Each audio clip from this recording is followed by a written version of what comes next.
Hello everyone, welcome to Rainbow Infinity. Today I'll be reading RarityEQM's When I Can't Sleep.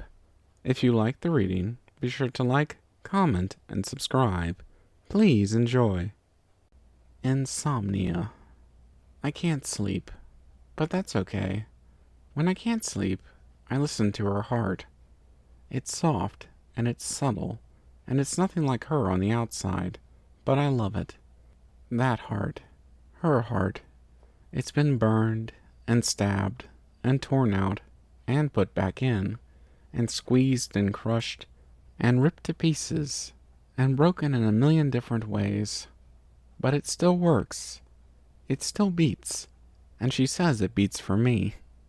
When I'm pressed against her, and the darkness of the night swallows everything up, I can feel it. It beats for me, the way mine beats for her.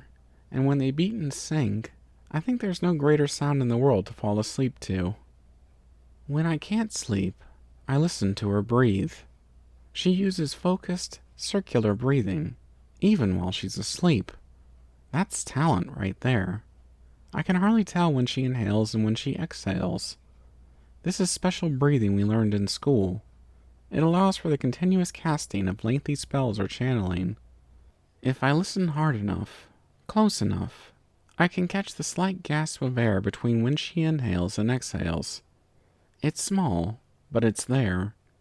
Her breathing is gentle and calm, like waves in the ocean, relaxing, peaceful. When I can't sleep, I look at her frame. In the darkness, you can't see very much, but I know every inch of her by heart. Her eyes are shut so tightly, it's adorable. I can see her twitch in her sleep at times.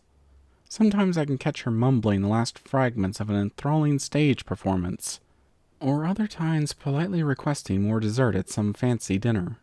Her mane always cascades down and to the right. Even in the black of the evening, I can still see a glisten of her perfect silver hair.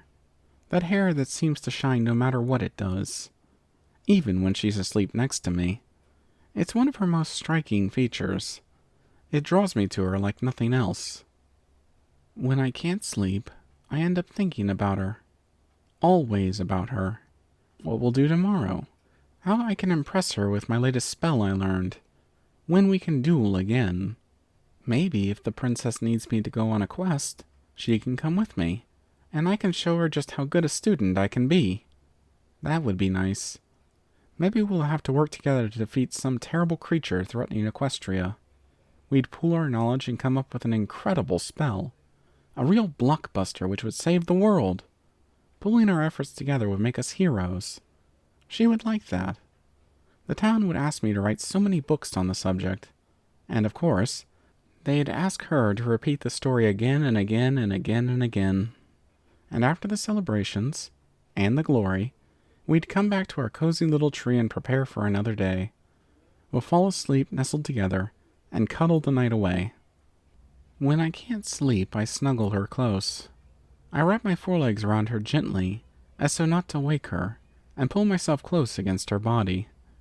It's like there's a perfect spot for me right next to her, and I never feel so secure and so safe. She's got that attitude, you know? Like nothing can ever take her down. So confident and steadfast. I could lose myself against her for hours, and I do. When I can't sleep. When I can't sleep, I think about her smile. The way it gleams when she beams, like she's bursting at the seams to see me. She lights up like hearths warming, and when she laughs, it's like music. Like a beautiful chime with just the right pitch and just the right tone, to make me weak in the knees. That smile is a treasure that has no price, and it's all for me. When I can't sleep, I take in her scent. It's comforting like a soft summer breeze at night. It brings to mind late-night walks through the forest and duels where we talk to each other and whispered kisses back and forth on dewy summer lawns. I can remember every time she's pulled me close into a comforting hug when I was upset and let me lose myself in that scent until things were better. It lingers and burns in my nose, and I love it. When I can't sleep, I whisper to her softly. I tell her I love her, and that we'll always be together. I tell her all of my secret fears and terrible nightmares. She doesn't reply, and that's fine. She doesn't have to. She's laying there, next to me, and just because of that, I know everything is going to be okay. When I can't sleep, I count the minutes. I count the minutes until she wakes up. I count the minutes until I can hear her voice again. Until we can argue and make up, kissing away all the hurt in our hearts. I count the minutes I lay in bed next to her, each one more valuable than the last. I count the days we've been together, and the days we'll be together. I count how many kisses I'll give to her tomorrow, and the times she's told me she loves me. I count the number of times I've said that to her, and I promise myself I'll double it tomorrow. When I finally fall asleep, she's the first pony to greet me in my dreams and the last pony I'll be able to recall from the cloudy memories I hold.